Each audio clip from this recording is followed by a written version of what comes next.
وعلى آله الطيبين الطاهرين المعصومين لا سيما بقية الله في الأرضين روحي وأرواحنا لتراب مقدم الفداء ولعنة الله على أعدائهم أجمعين. بسم الله الرحمن الرحيم. رب اشرح لي صدري ويسر لي أمري واحلل عقدة من لساني يفقهوا قولي. أما بعد فقد قال الله تبارك وتعالى في كتاب الحكيم والقرآن المجيد وما خلقت الجن والإنس إلا ليعبدون. صلوات محمد اللهم صل على محمد.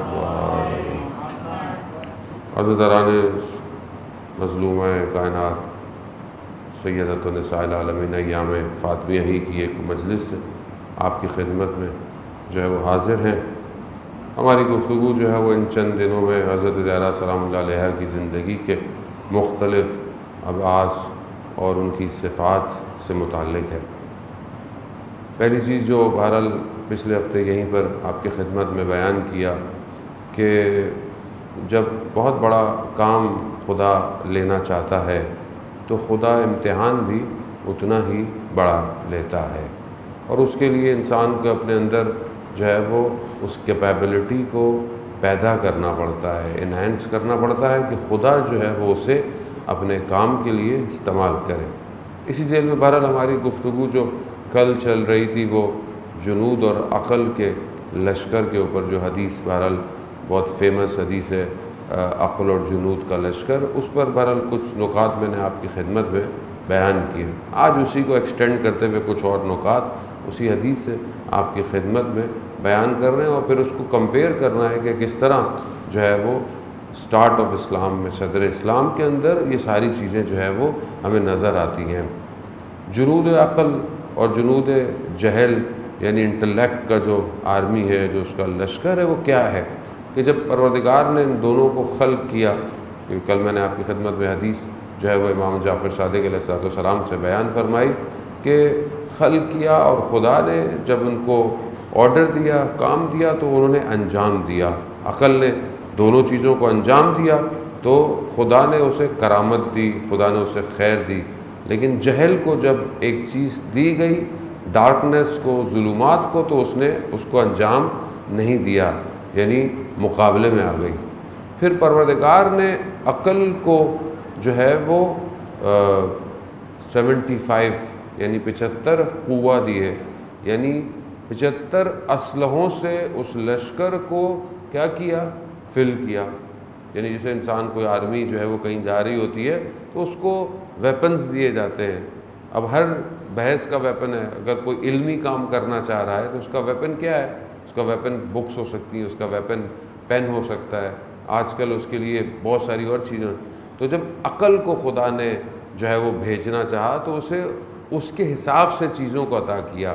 اب 75 یعنی 75 چیزوں سے عقل کو لیس کیا گیا، یعنی بھرا گیا. وہ کیا ہے؟ تقوی، پرہیزگاری، عبادت، جو ہے وہ تواضع، فروتنی، خیر کا کام، صدقہ، یہ سارے کیا ہیں؟ یہ عقل کے ویپنز ہیں، یہ عقل کے قوہ ہیں. یعنی عقل کو ان ساری چیزوں سے پاور دی گئی تاکہ یہ اس کے ساتھ جو ہے وہ موو کرے. اسی طرح جب عقل کو یہ ساری چیزیں ملی تو پھر جو ہے وہ جہل نے یعنی ڈارکنیس نے، اس نے کہا کہ پروردگار مجھے بھی عطا کر، تو میں اس سے لڑوں گا کیسے، مقابلہ کیسے کروں گا؟ تو خدا نے اس کو بھی دیا. حسد، شرک، غیبت، یہ ساری چیزیں کیا ہیں؟ یہ جہل کی قوہ ہے، یہ اس کے پاس طاقت ہے. اب ان دونوں چیزوں کو پروردگار نے زمین پہ جو ہے وہ بھیج دیا. اب دونوں کیا ہیں؟ ایک دوسرے کے ساتھ لڑ رہے ہیں. اب آپ دیکھ لیں انسانیت جو ہے وہ پوری کی پوری ہیومینٹی انہی دونوں کے درمیان میں فائٹ کرتی ہوئی نظر آتی ہے. چاہے ہو سکتا ہے آپ کو کہیں ریلیجن نظر آئے نہ آئے، یہ ایٹریبیوٹس آپ کو انسان کے اندر نظر آتی ہیں، یا اچھی ہیں یا بری ہیں، یا نورانی ہے یعنی روشنی ہے، یا پھر کیا ہے؟ ڈارکنس ہے، اندھیرا ہے. اور قرآن کی آیت جو ہے وہ بہت سورہ بقرہ کی جو ہم آیت الکرسی میں پڑھتے رہتے ہیں کہ پروردگار جو کیا ہے؟ یخرجون من النور الی الظلمات. یہ کون سے ہیں؟ یہ وہ اولیاء ہیں، یہ وہ ولی ہیں کہ جو نور سے نکال کر اندھیروں کی طرف لے کے جاتے ہیں۔ وہ کون ہے؟ خوب یہ وہی جہل ہے، لیکن وہاں اس سے پہلے پروردگار کہتا ہے کہ وہ ہیں جو ظلمات سے نور کی طرف لے کر آتے ہیں۔ وہ کون ہے؟ وہ دوسرے ولی ہیں۔ خوب گویا اب یہ دو ولایتوں کے درمیان میں ٹوٹلی فائٹ ہے کہ جو اگر آپ تاریخ میں اس کو آپ ریپلیکا کریں، ہر جگہ اس کو رکھنے کی کوشش کریں، تو آپ کو یہی نظر آئے گا کہ یہ دو چیزیں آپس میں لڑتی ہوئی نظر آ رہی ہیں، چاہے وہ حضرت آدم کی خلقت ہو، چاہے وہ رسول خدا کی وفات کے بعد سے لے کر سارا ماجرا ہو۔ یہی دو چیزیں آپس میں جو ہے وہ لڑتی ہوئی آپ کو نظر آئیں گی۔ اب یہ جو خود عقل ہے، یعنی خود یہ عقل کیا ہے؟ جو کل عقل ہے احادیث و روایات، اس کو خود حضرت محمد مصطفیٰ صلی اللہ علیہ وآلہ وسلم، اللہم صلی علی محمد، جو اصل عقل ہے وہ خود رسول خدا کی ذات ہے۔ اور کیونکہ رسول خدا ڈیفرنٹ عالم میں، ڈیفرنٹ آپ یونیورس کہہ لیں، اس میں جب تھے تو اسی کے حساب سے ان کا لباس تھا۔ لیکن جب ہم حدیث عقل اور جہل اس حدیث کو، اس ٹریڈیشن کو پڑھتے ہیں تو یہ کہتے ہیں کہ عرش سے اس کو نیچے نور اتارا گیا، جبکہ خود عقل حضرت رسول خدا یعنی عرش کی خلقت سے بھی پہلے ہیں، یعنی جب عرش کو خلق کیا گیا رسول خدا اس سے بھی پہلے کے ہیں۔ تو گویا کل عقل وہ ہے، لیکن اب جس کی یہ گفتگو کی جا رہی ہے یہ اس کا ایک پارٹ ہے کہ جس کو اتارا گیا۔ اب یہ جو ایٹریبیوٹس ہیں عقل کی، پروردگار و حدیث و روایات جو ہمیں بیان کرتی ہیں، یہ سوائے دو گروہوں کے کسی میں نہیں پائی جاتی۔ یعنی جو پوری آرمی ہے عقل کی، یہ سوائے دو گروہ ہیں، دو گروپس ہیں کہ جس کے پاس یہ ساری ایٹریبیوٹس ہیں۔ وہ کون ہیں؟ ایک انبیاء ہیں، انبیاء مرسلین جنہیں پروردگار نے لوگوں کی ہدایت کے لیے بھیجا، اور ایک وہ عباد ہیں، وہ بندے ہیں کہ جو امتحان دیتے ہیں اور خدا ان کو کامیابی دیتا ہے۔ یعنی جنہوں نے امتحان دیا کہ اس ایمان کو حفاظت کریں، خدا ان کو یہ صفات دیتا ہے۔ اب مثال کے طور پر کہ جہاں دنیا کے اندر آپ دیکھیں تو جتنے بھی نبی آئے، جتنے بھی انبیاء آئے، ان کے پاس یہ ساری کوالٹیز تھیں، عبادت کی، بندگی کی، تواضع کی، خیرات کی، یعنی جتنی بھی انسان کے اندر کوالٹیز ہو سکتی ہیں وہ سب نبیوں کے اندر، اور کوئی ایسی نیگیٹو چیز نہیں تھی جو نبیوں کے اندر ہوتی۔ کیوں؟ کیونکہ اصل یہ گروہی کل کے کل عقل کے لشکر کو اپنے ساتھ لے کر آئے، تو یہ فائٹ نہیں کر سکتے تھے۔ اور وہ لوگ کہ جنہوں نے امتحان دیا، کون لوگ ہیں؟ اگر آپ دیکھیں اصحاب کے اندر حضرت سلمان فارسی کہ جن کا اپنا ایک درجہ ہے، اپنا ایک مرتبہ ہے کہ وہ اپنی ظاہر حصے کی نماز پڑھتے ہیں، اپنی خدا نے ان کا انتخاب کیا، سلمان و منا اہل بیت، سلمان ہم اہل بیت میں سے، یعنی امتحان دیا، ایگزامز پاس کیا، خدا نے عقل کی ساری چیزوں کو انہیں عطا کر دیا۔ اسی طرح اور بھی ہم اصحاب کو دیکھتے ہیں کہ جنہوں نے یہ کام دیا۔ اب سچویشن، مولانا صاحب اتنی بھاری گفتگو کر رہے ہیں، ہمیں اس سے کیا فائدہ ہوگا؟ فائدہ یہ ہوگا کہ ہم ابھی جس ٹائم زون میں ہیں، خوب یہ دونوں آرمی ایک دوسرے سے درگیری میں ہے، خوب ایک ظاہر میں ہے، ایک باطن میں ہے۔ ایک جنگ احد تھی غالباً، جب اصحاب آ رہے تھے جنگ سے، حتیٰ تلوار سے خون ٹپک رہا ہے، تو رسول خدا نے کیا کہا کہ جہاد اصغر تم کر کے آئے ہو، ابھی جہاد اکبر باقی ہے۔ کہا یا رسول اللہ ابھی تو جنگ کر کر آ رہے ہیں، ابھی کون سا اور جہاد باقی ہے؟ کہا جہاد بن نفس۔ کیوں کہا کہ جہاد بن نفس؟ یعنی بڑا جہاد ابھی باقی ہے، کیونکہ جس طرح انسان کے اندر کا سسٹم جو ہے وہ عقل جن کو کنٹرول کرتی ہے، اسی طرح جو باطل ہے، جو ظلمات ہے، جو جہل ہے، وہ نفس کو کنٹرول کرتا ہے۔ اور سب سے بڑا جو کنٹرول نفس کو کرتا ہے وہ کون ہے؟ وہ ابلیس ہے، شیطان ہے۔ شیطان نفس کو اپنے پاس لینا چاہتا ہے، شیطان نفس کو دھوکہ دینا چاہتا ہے، شیطان وسوسے کرتا ہے۔ تو اس کا مطلب یہ ہے کہ سامنے والی جنگ پھر انسان آسانی سے جیت سکتا ہے، لیکن اندر کی جنگ انسان جیت نہیں سکتا۔ عزیزان محترم، یہی جو بہرحال ایام فاطمیہ جو اپنے اندر ایک بہت امپورٹنس رکھتے ہیں، وہ اصل میں اسی دو آرمیوں کی لڑائی جو ہے اس کی درگیری کو بیان کرتا ہے ایام فاطمیہ، کہ جہاں پر اب جو اولیاء طاغوت کون ہے، یعنی طاغوت کے ولی، طاغوت کو لینے والے کون لوگ ہیں؟ حضرت آدم کے مقابلے میں کون آیا؟ ابلیس، شیطان، گو کہ 6000 ایئرز عبادت کر کے آیا۔ ایون کہتے ہیں کہ 2 رکعت نماز اس نے 4000 سالوں میں پڑھی ہے۔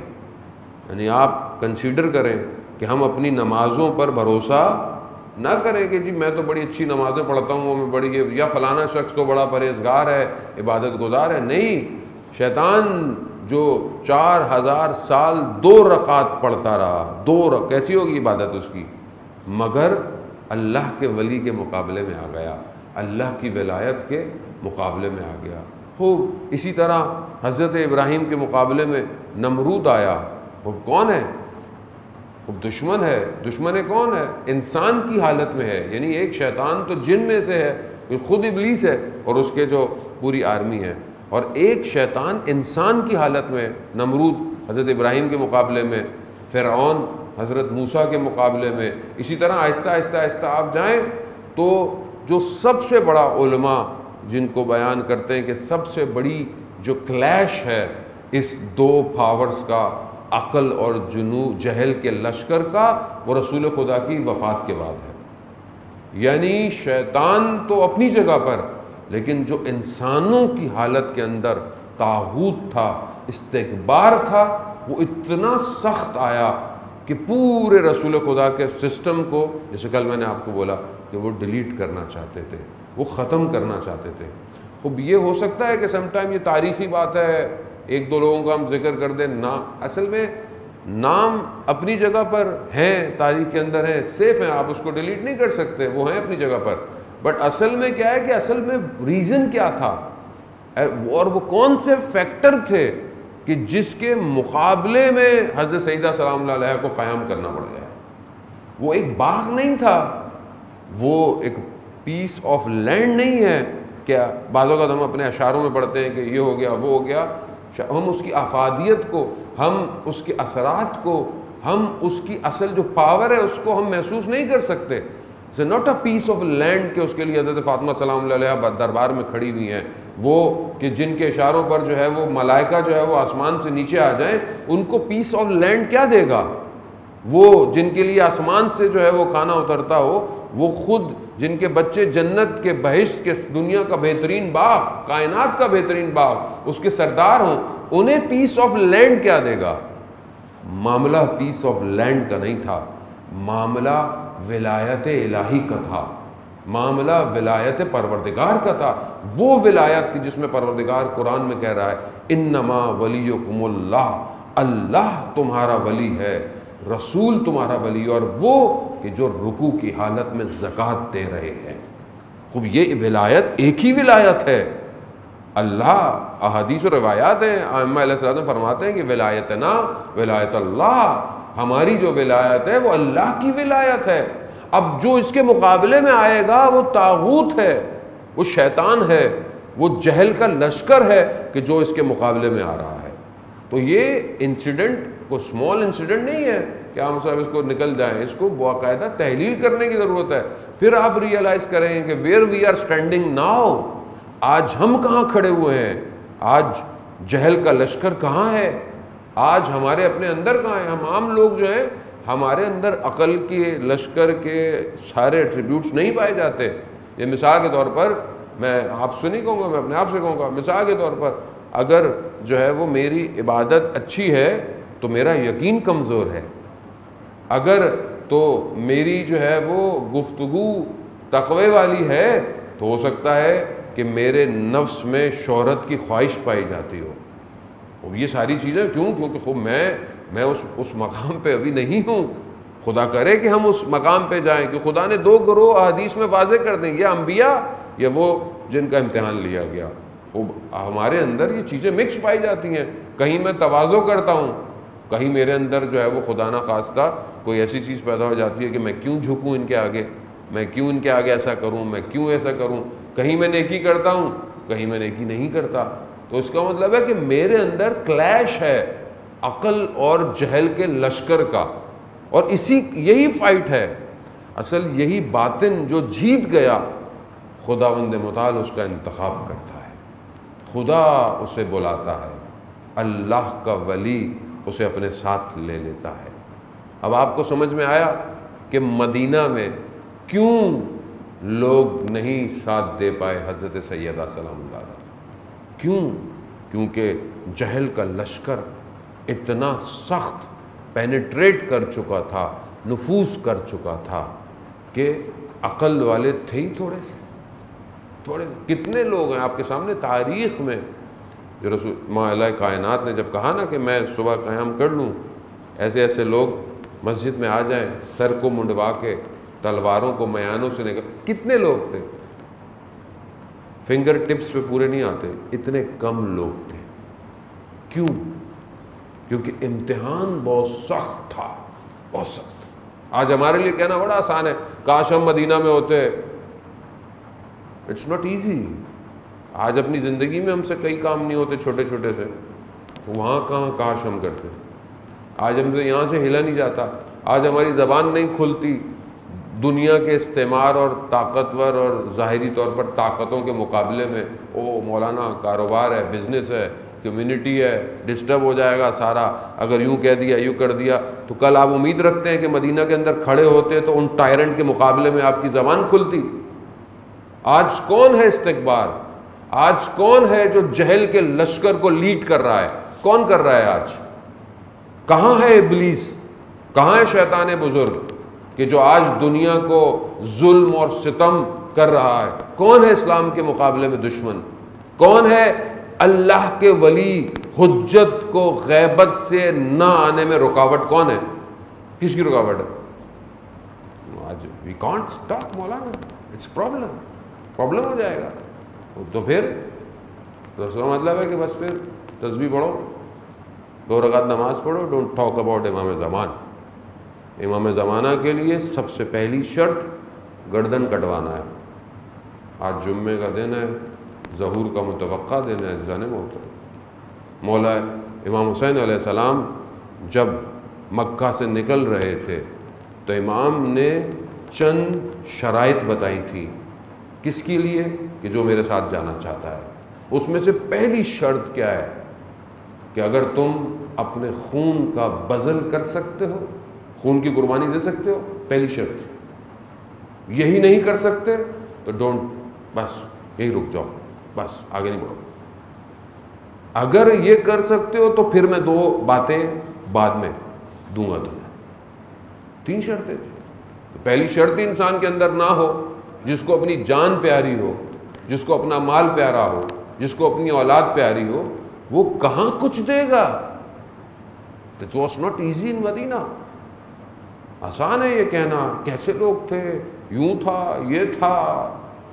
جہل کا لشکر تھا جو 1,24,000 انبیاؤں کے ساتھ لڑتا ہوا آ رہا تھا۔ And it comes on a peak، اپنی پیک پر آیا ہے کہ جب رسول خدا کی وفات ہوئی ہے۔ یعنی بعض علماء لکھتے ہیں کہ شیطان جو جن ہے اس سے خطرناک شیطان تھے جو انسان کی حالت کے اندر تھے، اتنا خطرناک۔ اور پہلی بیعت کرنے والا بوڑھا شخص خود ابلیس تھا۔ آسان نہیں ہے۔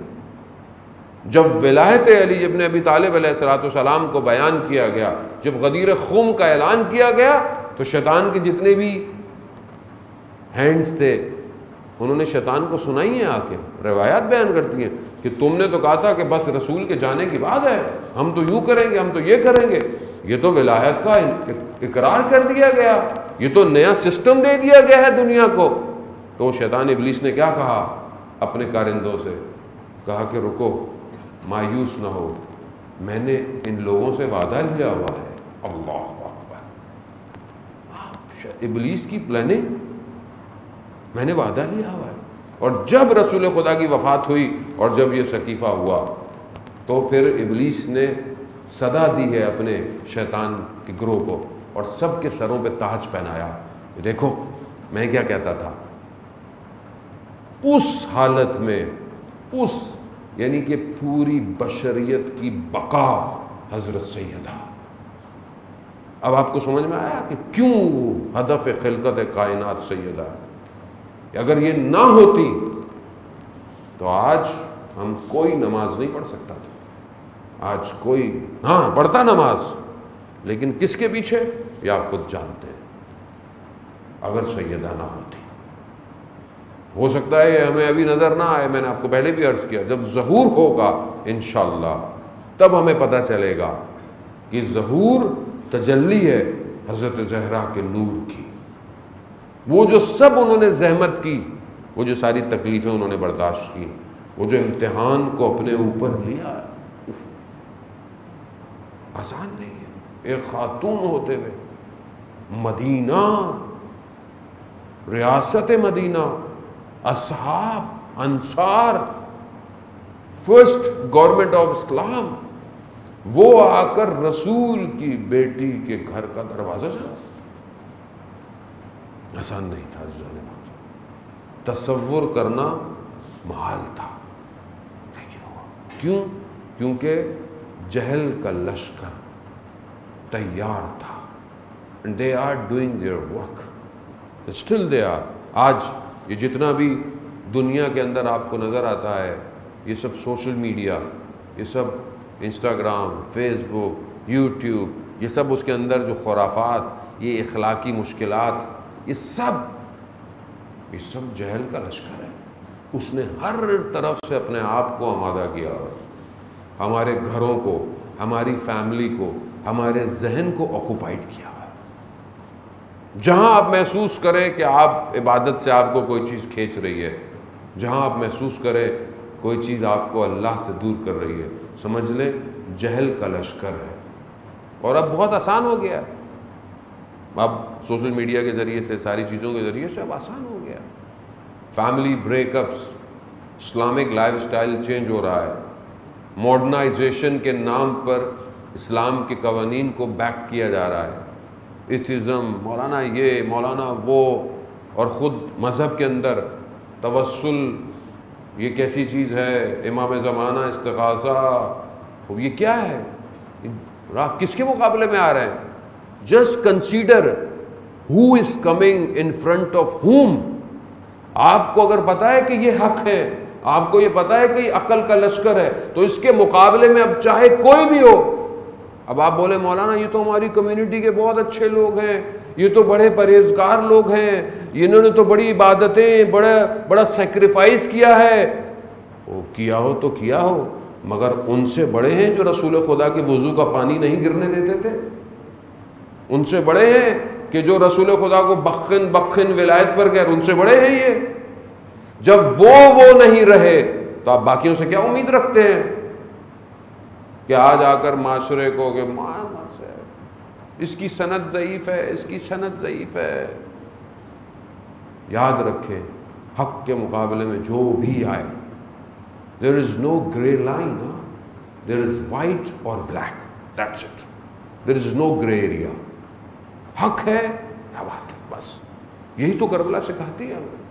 ساری زندگی آپ روتے کس پر ہیں، گریہ کس پہ کرتے ہیں کہ امام حسین تھے اور ان کے مقابلے میں یزید کا لشکر تھا. دیر wasn't تھرڈ پارٹی، کوئی تھرڈ پارٹی نہیں تھی وہاں کہ جو کھڑی ہوئی دیکھ رہی تھی، کوئی نہیں تھا، یا ادھر یا ادھر. ہم کدھر ہیں آج جمعے کا دن، امام زمانہ کو what we have، ہم کیا کہیں امام زمانہ سے کہ مولا ہم کدھر ہیں؟ نہ ہم پھنسے ہوئے ہیں مولا، ہم اپنی زندگی میں پھنسے ہوئے ہیں، اپنے خوابوں میں، اپنے خیالوں میں، اپنی آرزوؤں میں. مولا ہمیں آپ کی کوئی فکر نہیں ہے. ہم اپنی زندگی کی پلاننگ میں، اپنے بچوں کی پرورش میں، آپ مولانا آئے یا نہ آئے ہمیں اس سے کیا فرق پڑتا ہے؟ بس الاجل کہہ دیتے ہیں. کیا ظلم سخت ہے، مگر وہ اگر نگاہ کر لیں، وہ اگر کرم کر دیں. آیت اللہ شمس الدین اپنی کتاب میں بیان کرتے ہیں کہ میں ایک شہر گیا ہوا اور وہاں پر لوگ مجھ سے ملنے آئے جیسے لوگ ملتے ہیں. ایسے میں ایک جوان آیا، اس کی بھی کوئی مشکل تھی، لیکن اس نے اپنی مشکل سے پہلے مجھے بتایا کہ مجھے کینسر ہو گیا تھا، بلڈ کینسر، اور میں ہاسپٹل تہران کے بڑے بڑے گیا، ڈاکٹروں نے مجھے جواب دے دیا۔ جب ڈاکٹر نے مجھے جواب دے دیا تو میں نے اپنا کام وام سب چھوڑ دیا، اور آخرت اور عبادت تو میں ہر ٹیوزڈے نائٹ اور فرائیڈے نائٹ جم کران جاتا تھا، بس میری زندگی میں اور کچھ تھا نہیں۔ ایک رات میں وہاں گیا اور وہیں پر میری آنکھ لگ گئی، سو گیا۔ تو میں نے خواب میں کیا دیکھا کہ 30 علماء آئے، 30 سید اور غیر سید علماء تشریف لا، اور ان میں سے ایک جو بہت بڑے مراجع تھے اس زمانے کے، وہ آئے، اور ان کے ہاتھ میں کباب ہے، کباب کی ایک سیخ ہے جس میں سے آئل گر رہا ہے۔ میری طرف دیکھا، کہا کہ کیا ہوا؟ کہا یہ کباب کھاؤ ٹھیک ہو جاؤ گے۔ کہتا ہے میں نے خواب میں اس کباب کا ایک نوالا کھایا، ایک بائٹ کھائی، تھوڑی دیر میری آنکھ کھل گئی تو میں نے محسوس کیا کہ جو مجھے تکلیف ہے وہ کم ہو گئی ہے۔ میں وہاں سے اٹھا اور پھر اس کے بعد میں دوبارہ ہاسپٹل گیا، اور میں نے کہا کہ میری طبیعت اب درد نہیں ہے مجھے۔ تو انہوں نے میرے دوبارہ ٹیسٹ کیے تو وہ تعجب کیا انہوں نے کہ تمہارا جو کینسر تھا اور تم آخری سٹیج پہ تھے سب ختم ہو گیا۔ کہا کہ اس نے پھر میں نے اس سے کہا کہ مجھے رپورٹس دکھاؤ، تو اس نے مجھے اپنے پہلے کی رپورٹس دکھائیں اور بعد کی بھی رپورٹس دکھائیں۔ امام زمانہ، یہ ظاہری کینسر ہے زان محترم، خوب یہ بہت ہوتا ہے تو انسان مر جائے گا، لیکن اگر روح کو کینسر ہو جائے تو پھر مرنے کے بعد بھی جگہ نہیں ملے گی۔ اصل یہ ہے کہ ہم اپنے آپ کو صاف رکھیں اور اپنے امام سے متصل رہیں، اپنے امام کی طرف متوجہ رہیں۔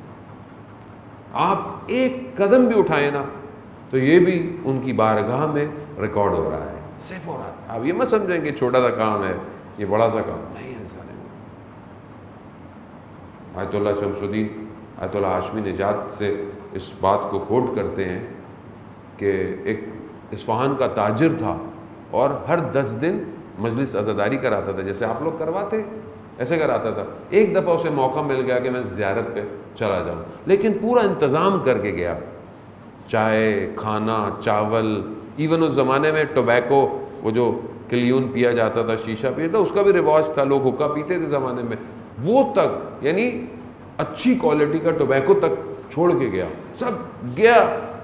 کہتا میں گیا امام حسین کی زیارت پہ، اور زیارت کرتے وہیں میری آنکھ لگ گئی۔ میں نے خواب میں دیکھا کہ زری میں سے امام حسین باہر آئے اور ان کے ساتھ 2 لوگ ہاتھ میں فائلیں لے کر باہر آئے، اور امام حسین پوچھ رہے ہیں ہاں کس نے اس سال محرم میں میرے لیے کیا کیا خرچ کیا؟ تو وہ بتا رہے ہیں، تو اس کی طرف اشارہ کیا کہ اس کی طرف جو عزاداری ہوئی اتنے چاول تھے، اتنا یہ تھا، لیکن ٹوبیکو جو تھا وہ 2nd درجے کا تھا، 1st لیول کا نہیں تھا۔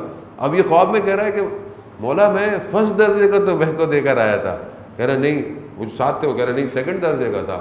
پھر جو اس کا باورچی تھا، اس کا جو شیف تھا، اس نے ایک ماچس کی تیلی اپنی طرف سے عزاداری میں ڈالی ہے۔ ہاں اتنا ڈیٹیل امام حسین کے پاس کیلکولیٹر۔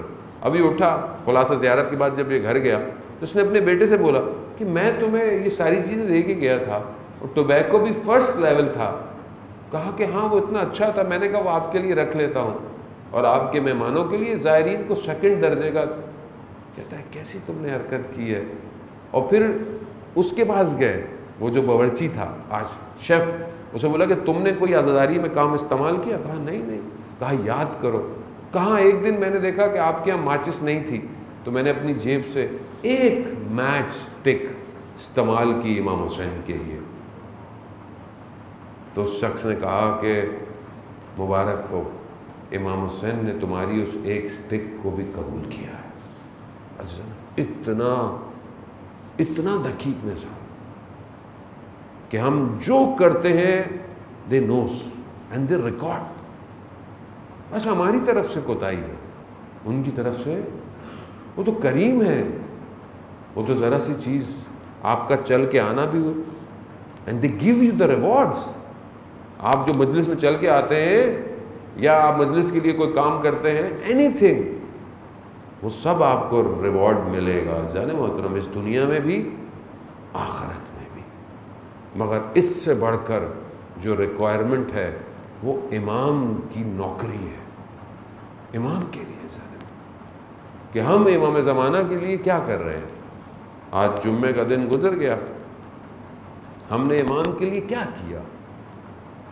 کچھ لوگوں نے اپنی طرف سے بہت کوشش کی کہ آج میں امام کی خوشی کے لیے امام کو راضی کریں، خدا انشاءاللہ قبول کرتا ہے، خدا اخلاص دیکھتا ہے، خدا خلوص دیکھتا ہے۔ منیمم چیز جو میں سمجھتا ہوں اور جو میں کرتا ہوں کہ یہ منیمم چیز ہے جمعے کے دن کرنی چاہیے، ورنہ میں اپنے آپ سے بہت شرمندہ ہوتا ہوں۔ This is the minimum thing which I do, زیارت امام زمانہ، جمعے کو فیو منٹس، حد اقل کم سے کم امام کی زیارت، حد اقل تو ہے نتبہ نہیں پڑھ سکتے چوک کے، لیکن حد اقل کچھ تو ہو، کیونکہ یہ بھی ایسے ہی ہے، it's also filling the gaps ہے۔ میں بھی اپنے آپ کو رات کو ہی کہتا ہوں مولا میں نے کچھ نہیں کیا، کم از کم مولا آپ کی زیارت تو پڑھی۔ عزیزان ہو، یوسف زہرا غیبت کے پردے میں تنہا ہے، انتظار کر رہا ہے کہ جب وہ آئے گا سیدہ کے جلے ہوئے دروازے کا بدلہ لے گا۔ بس عزیزان محترم، آئیے ان غم کی طرف کہ وہ غم کہ جس میں امام زمانہ خود تشریف لاتے ہیں۔ بہت سارے غم ایسے ہیں کہ خود معصومین بیان فرماتے ہیں۔ سیدہ سلام اللہ علیہا کو اپنی بچوں کا بڑا غم تھا، بی بی اپنے آخری وقت میں مولا کائنات کو وصیت یہی کر کے گئیں کہ میرے بچوں کا خیال رکھیے، میرے حسین کا خیال رکھیے۔ اسی حسین کے خیال کے لیے امام علی نے ایک شادی کی، وہ کہا کہ مجھے ایسے گھرانے میں عقیل شادی کرواؤ کہ جو بہادر ہو، جن کی اولاد شجاعت آئے۔ کس کے لیے؟ امام حسین کے لیے۔ ایک ایسا فرزند پیدا ہوا کہ جو کربلا میں امام حسین کا ساتھ دے گا۔ یہ تیاری ہے، یہ امام علی نے تیاری کی ہے جانے محترم، کیونکہ امام جانتے تھے کہ حسین کربلا میں کیسا ہوگا۔ علماء بیان کرتے ہیں کہ جب آپ غازی عباس کے مصائب پڑھتے ہیں تو امام زمانہ تشریف لاتے ہیں۔ اب میں تو خطاکار ہوں، گناہ گار ہوں، میرے اندر عقل کا لشکر ابھی کامل نہیں ہے، میں جہل کے لشکر کے ساتھ لڑ رہا ہوں، لیکن ہو سکتا ہے آپ میں سے یقیناً بہت نیک لوگ ہوں گے، یہ بچے معصوم بچے بیٹھے ہوئے ہیں، انہی کی خاطر یا امام زمانہ ہماری اس محفل عباس ہے، محفل بھی حضرت عباس کے نام سے ہے، آپ تشریف لائیے۔ اور کہاں آئیں گے؟ آپ کے چچا عباس نے جو قربانی دی کربلا میں اسے کوئی نہیں دے پایا۔ چوتھے امام کی روایت ہے نا کہ جو چچا عباس نے اپنے بھائی کے لیے قربانی دی، روز قیامت میں تمام شہداء اس پر رشک کریں گے۔ ہاں عزیزان محترم، حضرت عباس علیہ السلام وہ مطیع اور وہ اطاعت کا پیکر، وہ وفا، یہ سارے لفظ جب سمیٹے جائیں تو حضرت عباس نظر آتے ہیں۔ لیکن کیا کریں کہ کربلا میں پیاس اتنی شدید تھی کہ حضرت عباس کو لڑنے نہ دیا گیا۔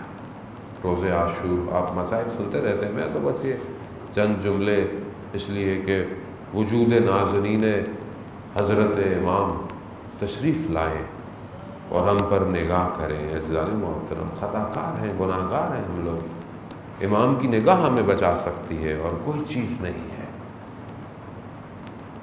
حضرت عباس روز عاشورہ کئی دفعہ اپنے مولا اپنے آقا سے کہا کہ مجھے لڑنے دیجیے، مگر اجازت نہ ملی۔ کہا کہ عباس تم ہمارے لشکر کے سردار ہو؟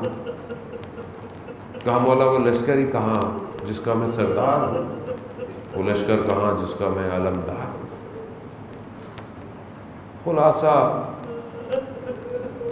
پیاس کی شدت اتنی تھی بچوں میں، ایک بچی بچوں کو یہ دلاسا دیتی ہوگی کہ پریشان نہ ہو، میرا چچا عباس زندہ ہے، میں تمہیں پانی پلا دوں گی۔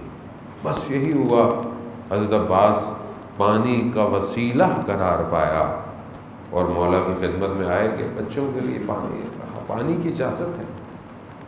آیت اللہ جوادی عاملی بھی پڑھتے ہیں آیت اللہ کہ جس خیمے میں مشکیزہ رکھا ہوتا تھا، پانی تو بند تھا، پانی تو نہیں جانے کب سے پانی نہیں ہے کربلا میں، لیکن جہاں مشکیزہ رکھا ہوتا تھا وہاں پر جو زمین تھی وہ تھوڑی سی نرم ہوتی تھی، تھوڑی سی نم ہوتی تھی۔ یہی تصور بچوں کے ذہن میں ہوگا۔ کہتے ہیں کہ جب حضرت عباس پانی لینے کے مشکیزہ اٹھانے گئے نا تو بچے پیاس کی شدت سے اپنی قمیضوں کو ہٹا کر زمین پر لیٹے ہوئے۔ اللہ اکبر! اس لیے کہتے ہیں نا کہ جب پانی پیا کرو امام حسین کی پیاس کو یاد کیا کرو، السلام علیکہ یا ابا عبداللہ، پیاس یاد کیا کرے۔ بہت اچھی ہے وہ مائیں جو اپنے بچوں کو یہ سکھاتی ہیں کہ بیٹا جب پانی پیو تو امام حسین کی پیاس کو یاد کرو۔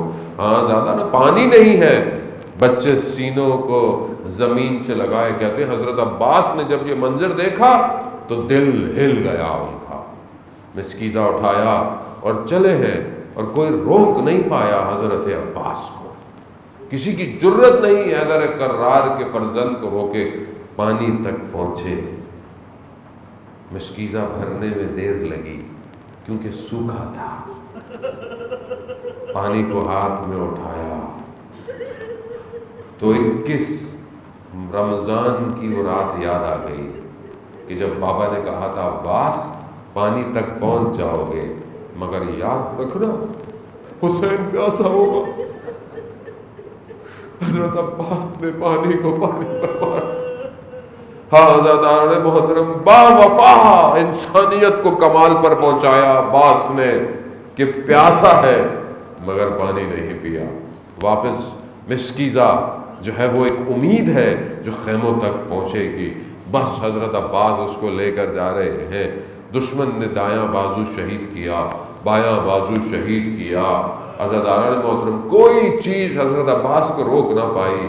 ایک دشمن نے دیکھا کہ یہ مشکیزہ ہے کہ جو عباس کو خیموں کی طرف لے کر جا رہا ہے، بس ایک ظالم تیر آیا جس نے مشکیزے میں لگ کر وہ امیدوں کو بہا دیا۔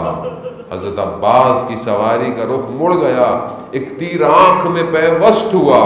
بس پھر کیا ہوا عزاداران محترم؟ پھر آپ تصور کر سکتے ہیں کہ جب کوئی چیز آنکھ میں چلی جائے تو وہ ہاتھوں سے ہٹائی جاتی ہے، مگر یہاں تو ہاتھ ہی نہیں ہے۔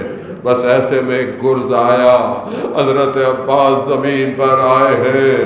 نہ جانے وہ شخص زمین پر کیسے آتا ہے جس کے ہاتھ نہ ہو، بس اپنے مولا کو سلام دیا آخری۔ اور میں کیا کہوں کہ وہ امام حسین کہ جو ہر بدن پر تیزی سے پہنچتے تھے مگر حضرت عباس کے بدن تک پہنچنے میں ان کو دیر لگی۔ کیونکہ جب آتے تھے تو خیموں کی حفاظت عباس کرتے تھے، اب ایک نگاہ خیموں کی طرف ہے، ایک نگاہ عباس کے بدن کی طرف ہے۔ آئے، سر کے سہارے پر رکھا، خون کو صاف کیا، نہ جانے کیا گفتگو ہوئی، بدن کو وہیں چھوڑ دیا گیا۔ کچھ کہتے ہیں مختلف وجوہات ہیں کہ حضرت عباس نے نہیں چاہا کہ با وفا ہے، پانی نہیں تو بدن بھی نہیں جائے گا، لیکن ایک عالم دین کہتے ہیں کہ عباس جانتے تھے میرا مولا، میرا آقا چند دن کا بھوکا پیاسا صبح سے بدنوں کو، لاشوں کو لا رہا ہے، اب میرا بدن کیسے اٹھائے گا؟ نہیں، شاید اس کی ایک اور وجہ، ایک بہت بڑے عالم دین جب حضرت عباس کی قبر پر لے کر گئے تو وہ جو معمار تھا، وہ جو حرم بنانے والا تھا، وہ حضرت عباس کی قبر کو دیکھتا ہے، آیت اللہ کو دیکھتا ہے، پھر قبر کو دیکھتا ہے۔ کہا کیا دیکھ رہا ہے؟ کہا میں نے سنا تھا کہ جب حضرت عباس گھوڑے پر بیٹھتے تھے تو ٹانگیں زمین پر ٹکراتی تھی، مگر یہ چھوٹی سی قبر کس کی ہے؟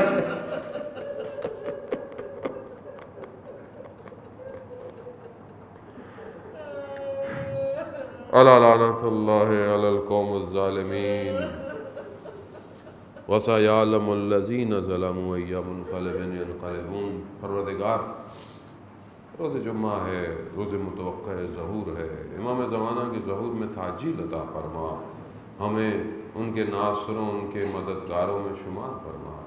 جو پریشان حال ہیں ان کی پریشانیوں کو دور فرما، جو بے روزگار ہیں انہیں رزق حلال عطا فرما۔ پروردگار جو حاضرین مجلس ہے، جو سن رہے ہیں، جو دیکھ رہے ہیں، ان کی شرعی حاجات کو پورا فرما۔